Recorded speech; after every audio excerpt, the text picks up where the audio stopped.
सर्पस्तोत्रम्।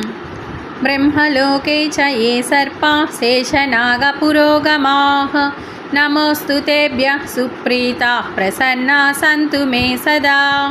विष्णुलोके च ये सर्पाः वासुकिप्रमुखाश्च ये नमोऽस्तु तेभ्यः सुप्रीताः प्रसन्नाः सन्तु मे सदा।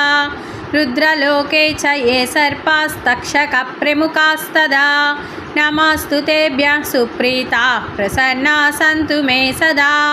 काण्डवस्य तदा दाहे स्वर्गं ये च समाश्रिताः नमोऽस्तु तेभ्यः सुप्रीताः प्रसन्नाः सन्तु मे सदा।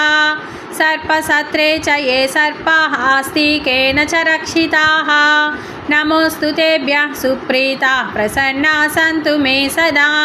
मलये चैव ये सर्पाः कार्कोटप्रमुखाश्च ये नमोऽस्तु तेभ्यः सुप्रीताः प्रसन्नाः सन्तु मे सदा। धर्मलोके च ये सर्पाः वैतरण्यां समाश्रिताः नमोऽस्तु तेभ्यः सुप्रीताः प्रसन्नाः सन्तु मे सदा।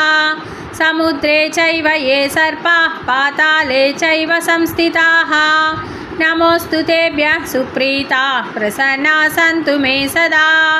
ये सर्पाः पर्वताग्रेषु दरीसन्धिषु संस्थिताः नमोऽस्तु तेभ्यः सुप्रीताः प्रसन्नाः सन्तु मे सदा।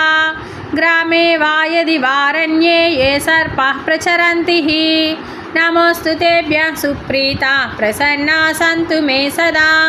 पृथिव्यां चैव ये सर्पाः बिलसंस्थिताः नमोऽस्तु तेभ्यः सुप्रीताः प्रसन्नाः सन्तु मे सदा। रसातले च ये सर्पाः अनन्ताद्याः महाविशाः नमोऽस्तु तेभ्यः सुप्रीताः प्रसन्नाः सन्तु मे सदा। इति सर्पस्तोत्रं सम्पूर्णम्।